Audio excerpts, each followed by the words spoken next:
नमस्कार दोस्तों, सभी को मेरा नाम है जादू दिनेश। मैं आप सभी का स्वागत करता हूं इस मेरे शो पर।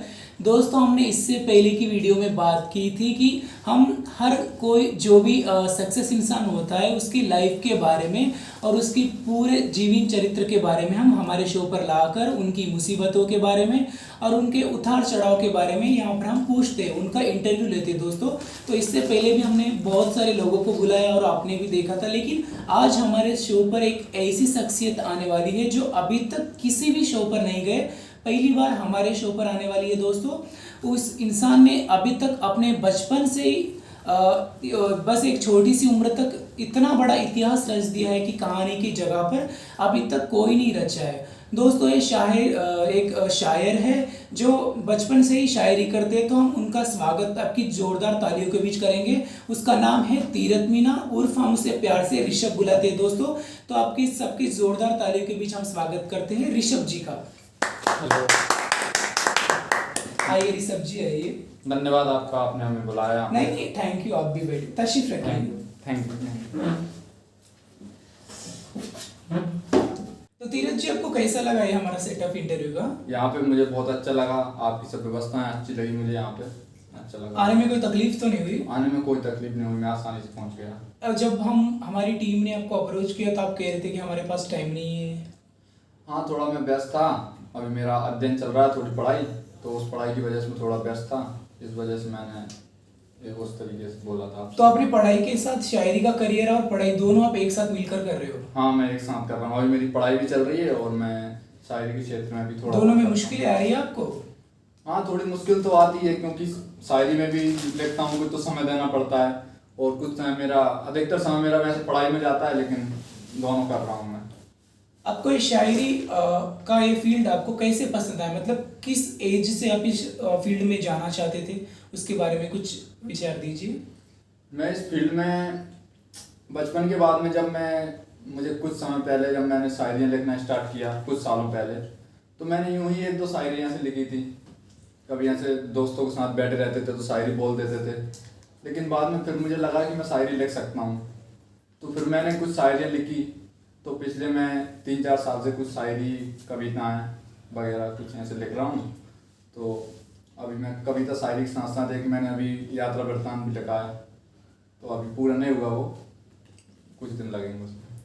तो आज की हम जनरेशन में देखते हैं कि ज़्यादा लोग शायरी की तरफ ज़्यादा नहीं जाते, तो आपको घर वालों से भी बहुत सारी परेशानी का सामना करना पड़ा होगा। मतलब फैमिली की सिचुएशन कैसी रही कि आपने जब कहा कि मुझे इस फील्ड में जाना है?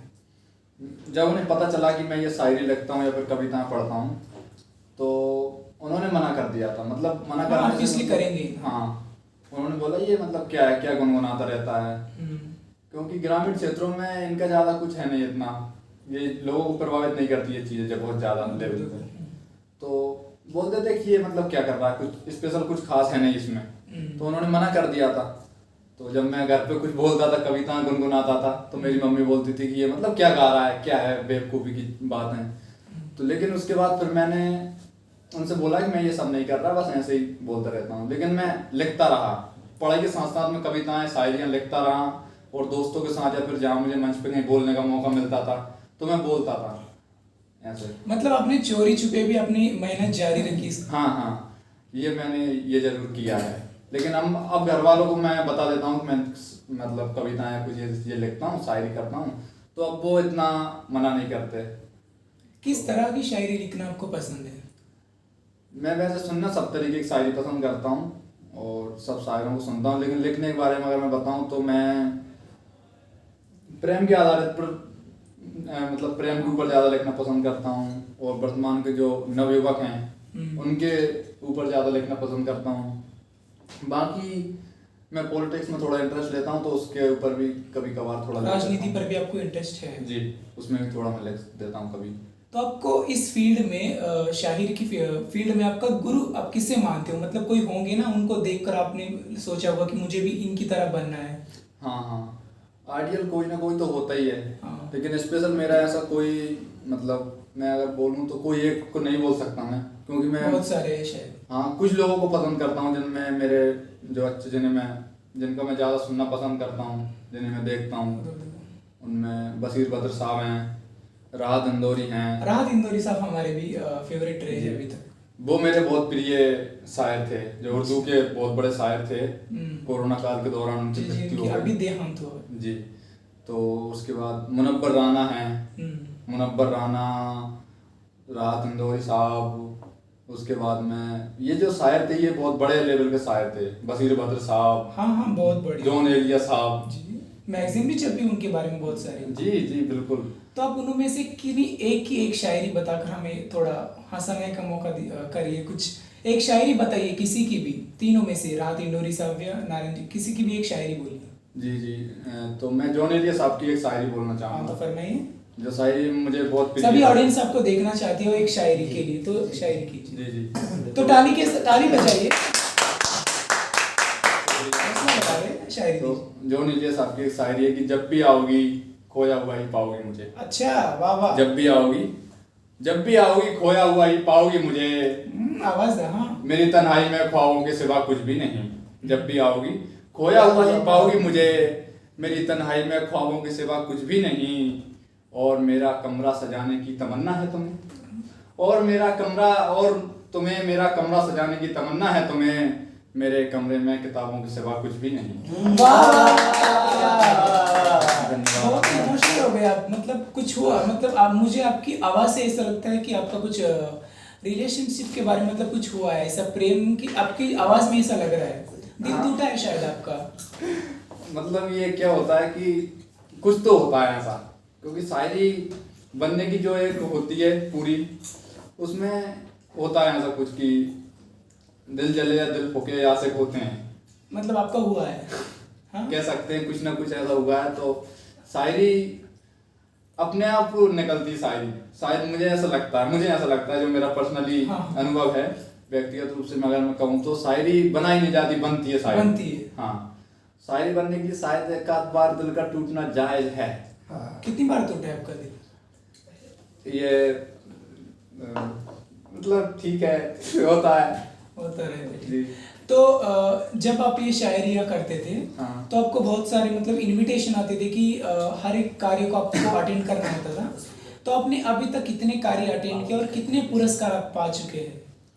अभी मुझे पुरस्कार कुछ मिले हैं, 2-3-4 जगह मैं ऐसे गया भी हूँ।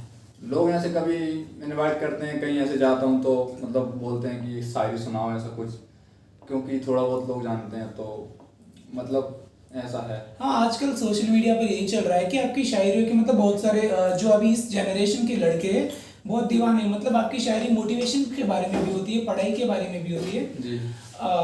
मतलब जो आप ये शायरी वगैरह करते हो ना, तो उनको भी मोटिवेट मिलता है उनसे। हाँ। तो आप जो ये शायरी के लिए जाते हो तो मतलब कुछ आपको इनाम वगैरह दिया जाता है, बस आप स्टूडेंट्स को मोटिवेट करने चाहते हो? मैं वैसे मोटिवेशन के तौर पे ज़्यादा बोलना चाहता हूँ, और उसके अलावा ये मेरी एक ललक है मुझ में बोलने की। मुझे मोटिवेशन मतलब पुरस्कार या फिर फेमस होना, लोकप्रियता, इन सब से मेरा उतना वास्ता नहीं है। मुझे शायरी बोलना अच्छा लगता है, मतलब ये मेरी शौक है। ये मैं शौक से करता हूँ ये।